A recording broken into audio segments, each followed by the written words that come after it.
세계 드론 제전이 남원에서 개막해 나흘간 개최됩니다. 남원시는 드론 산업을 지역 경제와 연계해 주민 소득을 높일 수 있는 방안들을 추진할 계획입니다. 국내에서 유일하게 지평선을 볼 수 있는 곳 김제에서는 지평선 축제가 한창입니다. 우리 전통 농경 문화를 주제로 열리는 대표적인 가을 축제 프로그램들이 열리고 있습니다. 장기 요양기관은 CCTV 설치가 의무화됐지만 전북 지역의 CCTV 설치율은 전국에서 가장 낮은 것으로 나타났습니다. 전북 노인 장기 요양기관 250곳 가운데 65.4%만 CCTV를 설치했습니다. 지난 5일 아침 8시 40분쯤 군산시 삼북동의 한 골목에서 손자가 몰던 지게차에 80대 할머니가 깔려 숨지는 사고가 났습니다.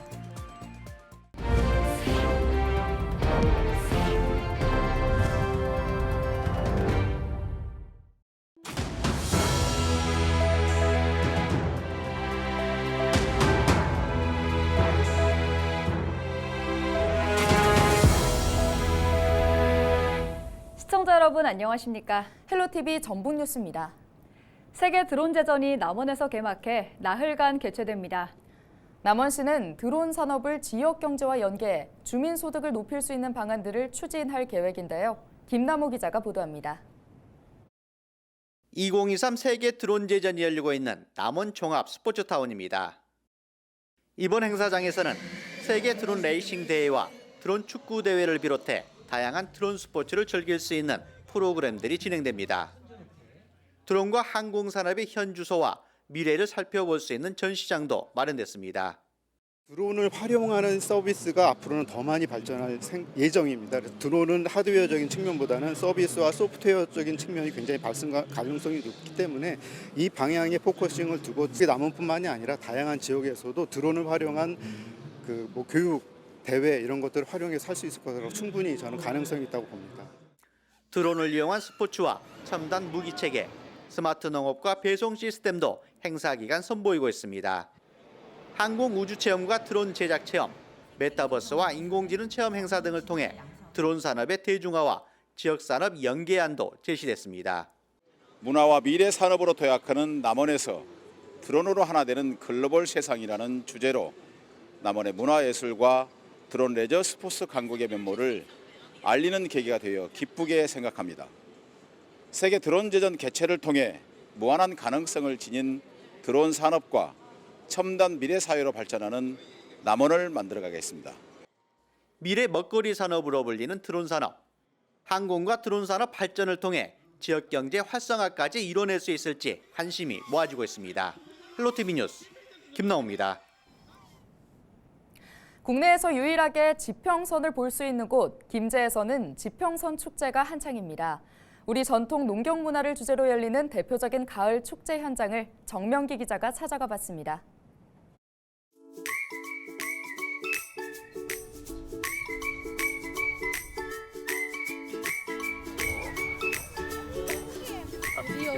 고개 숙인 벼사이를 신나게 누비는 어린이들.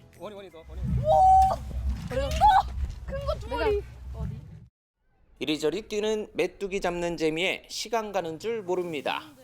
저는 태어나서 메뚜기 잡기를 처음 해봐서 재밌었어요. 신기하고 재밌었어요. 아궁이에 불을 지펴 가마솥밥을 짓습니다. 불 조절이 관건인데 부채질하는 모습이 영락없이 옛날 방식 그대로입니다. 장으로 불도 펴보고 이렇게 솥으로 밥도 만들어 보니까 되게 재밌는 것 같아요. 그냥 몸으로 즐겨보고 하는 게 중요한 것 같고 또 재밌게 해주니까 자꾸 오게 돼요. 좀처럼 경험하기 힘든 전통 추수 방법도 체험해보고 조상들이 비를 피할 때 사용했던 삿갓과 도롱이도 입어봅니다. 집으로 만든 공으로 축구하거나 소달구지를 타는 이색 경험도 가능합니다. 축제에 먹거리가 빠질 수 없죠. 이 먹거리 장터에서는 지역 특화 음식 경연대회에 출품됐던 음식들을 팔고 있는데요. 모든 음식값을 10,000원 이하로 제한을 두어 바가지 요금 피해를 막고 있습니다.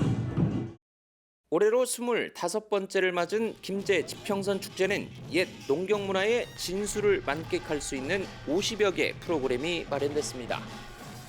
지역 고유의 역사가 담긴 입석 줄다리기와 쌍용놀이를 만날 수 있고 새만금 바람쉼터에서는 축제의 백미로 꼽히는 공군 특수비행팀 블랙 이글스의 에어쇼도 예고돼 있습니다.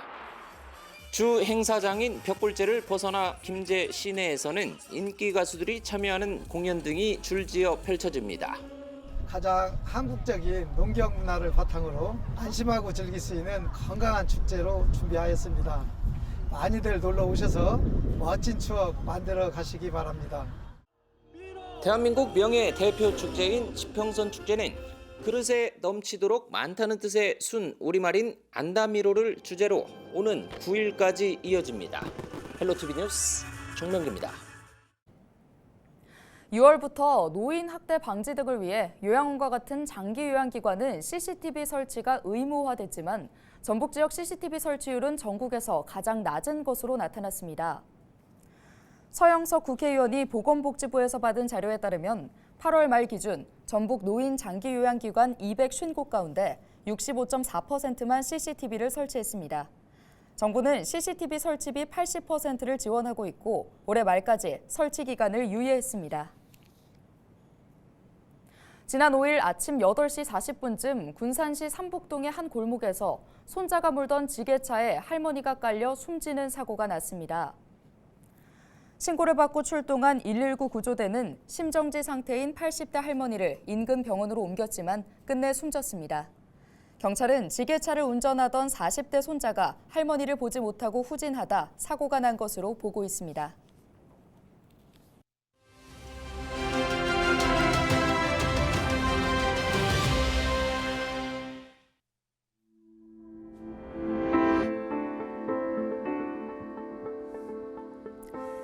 내년부터 부부가 생후 18개월 이내의 아이를 돌보기 위해 함께 육아휴직을 한다면 첫 6개월 동안 통상임금의 100%를 육아휴직급여로 받게 됩니다. 고용노동부는 이 같은 내용의 고용보험법 하위법령 개정안을 6일 입법 예고했다고 밝혔는데요. 가령 부부 모두 통상임금이 월 450만 원이 넘을 경우 동반 육아휴직 시 첫 달에는 200만 원씩 총 400만 원을 받게 되고요. 6개월 차에는 450만 원씩 총 900만 원을 받는 셈입니다. 기존에는 육아휴직 급여가 통상임금의 80%였고 월 최대 상한액도 300만 원이었습니다. 기간도 첫 3개월까지였는데요. 내년부터는 기간도 늘어나고 상한액도 높아지는 겁니다. 더불어 자녀의 연령도 생후 12개월 이내에서 18개월 내로 확대됐습니다. 이번 개정안은 이르면 내년 1월부터 시행됩니다. 이번 법 개정으로 저출산 문제가 단번에 해결될 수는 없을 겁니다. 다만 피부에 와닿는 저출산 대책들이 더욱더 많아질수록 문제 해결에는 가까워질 것으로 믿어봅니다. 데일리 브리핑이었습니다.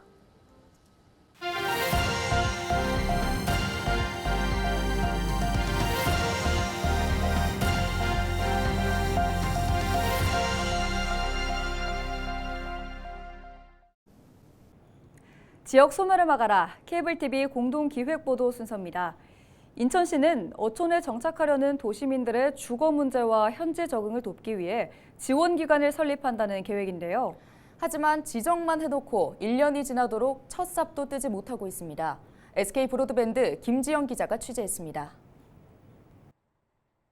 올해 40살인 하도근 씨는 10년 넘게 하던 택배 일을 접고 3년 전 귀화했습니다. 열심히만 하면 돈을 벌 수 있을 거라 기대했지만 현실은 훨씬 냉혹했습니다. 생활비나 이제 뭐 선원들을 월급도 줘야 되고 저희 가정 생활비도 해야 되고 하는데 그만큼 수익 창출이 안 되니까 네. 1년 차에는 많이 힘들었어요, 사실. 빚도 많이 지고. 하 씨처럼 도시민이 어촌에 적응하기까지는 거쳐야 할 관문이 많습니다. 옹진군 같은 섬 지역의 경우 가장 큰 걸림돌 중 하나가 주거 문제입니다. 도시처럼 주거 공간이 충분치 않다 보니 부지 매입비와 건축비 등 집을 짓는 데만 수억 원이 필요하기 때문입니다. 자기 부모님 집을 집으로 다시 들어오는 그러한 귀향자가 대부분이라고 봐야 돼요. 현재로서. 이 거주 공간이 없다 보니까 그게 가장 큰 문제죠. 이런 부담을 덜어주기 위해 인천시는 지난해 전국광역시 최초로 귀화학교를 설립하기로 했습니다. 귀화인들의 어촌 적응력을 높이기 위해 교육시설과 기숙사 등을 조성할 예정이었습니다. 올 하반기에 문을 연다는 구상이었지만 1년이 지나도록 첫 삽도 뜨지 못했습니다. 설계는 마쳤는데 이제 돈이 없어서 입찰을 못하고 있는 상황입니다. 귀여인들을 위한 상담과 홍보 창구 역할을 할 계획이었던 귀여 귀촌 지원센터 역시 예산 문제로 개소가 미뤄지는 상황. 하루빨리 실질적인 지원이 이뤄질 수 있도록 지자체의 관심이 필요하다는 지적이 나오고 있습니다. 왜냐하면 그 도시민 중에서든 섬에 가서 살아보고 싶은 분들도 꽤 많은 거로 알고 있는데 교육이나 이런 상담을 통해서 그들이 알 그런 권리를 제공하고 또 마침내 이제 결단을 해서 섬에 가서 살 수 있는 그런 틀을 만들어주는 게 중요하다고 생각이 됩니다. 지난 2017년 이후 5년간 인천 지역의 총 기여인 수는 345명으로 2019년 이후 3년 연속 증가했습니다.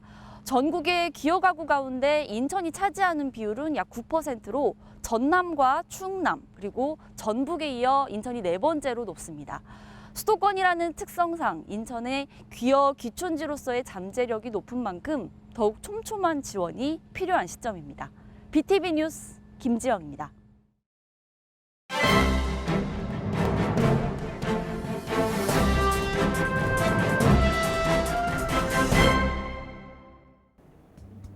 신문브리핑 전북일보 기사입니다. 내년 4월 총선이 반년 앞으로 다가왔지만 전북 정치권은 이렇다 할 선거 전략을 세우지도 못한 채 혼란에 빠진 것으로 나타났다는데요.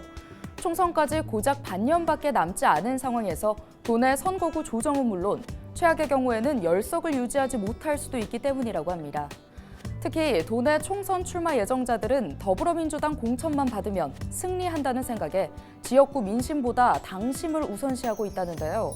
실제 전북 정치권은 민주당의 당심을 전북 민심으로 치환하면서 투쟁을 총선 전략 전면에 내세웠다고 합니다. 다만 정치권 내부에서도 지나치게 투쟁만 강조한다면 유권자 피로도를 상승시킬 수 있다고 판단해 민생 관련 공약 마련을 고민 중이라고 합니다. 하지만 새만금 예산 정상화가 총선 주요 의제로 떠오르면서 도내 14개 각 시군의 민생 현안은 실종됐다고 신문은 지적했습니다. 지금까지 신문브리핑이었습니다. 민주평화통일자문회의 김제시협의회가 주최하는 6.25 전쟁 정전협정 70주년 기념 음악회가 7일 저녁 7시 김제향교 특설무대에서 열립니다. 음악회에는 가수 이종옥 씨를 비롯해 종편 방송 트로트 경연 프로그램인 미스터트롯 출신 가수 재하와 김의영 씨, 보이스킨의 최연화 씨 등이 출연해 다채로운 무대를 선보입니다. 이들은 민주화, 평화, 통일을 주제로 자신의 노래를 개사해 평화 통일의식 확산을 위한 메시지를 관객에게 전할 예정입니다. 민주평통 김제시협의회 관계자의 설명 직접 들어보시죠. 한가에 경색된 이런 남북관계를 화해 무드로 조정해가는 그런 염원을 담은 평화 통일을 상징하는 그런 음악회로서 이번 음악회를 통해서 우리 국민들, 시민들, 관광객들이 다시금 평화 통일에 대한 인식을 새롭게 하면서 같이 가을밤을 즐길 수 있는 이런 행사로 마련을 했습니다. 이날 녹화된 정전 70주년 기념 음악회는 LG 헬로비전을 통해 방영됩니다. 일본이 지난 5일 후쿠시마 원전 오염수 2차 해양 방류를 시작한 가운데 수입 금지 품목인 일본 농산물을 온라인에서 구할 수 있는 것으로 드러났습니다. 정읍과 고창을 지역구로 둔 더불어민주당 윤준병 국회의원은 수입이 금지된 일본 미야기현에서 생산된 쌀을 쿠팡과 11번가와 같은 온라인 사이트에서 구매할 수 있다며 정부의 일본산 농산물 수입 금지가 허울에 불과하다고 지적했습니다. 정부는 원전 사고가 발생한 후쿠시마를 포함한 15개 현에선 버섯류 등 27개 농산물에 대한 수입을 금지하고 있습니다. 16회 정읍 구절초 꽃축제가 개막해 오늘 15일까지 이어집니다. 전라북도 제1호 지방정원으로 등록된 정읍 구절초 지방정원은 축제 첫날 개화율이 35%로 오는 12일쯤 절정이 예상됩니다. 개막 행사는 오는 8일 열리며 구절초 풍경과 함께 전시와 체험, 먹거리 부스 등이 마련됩니다.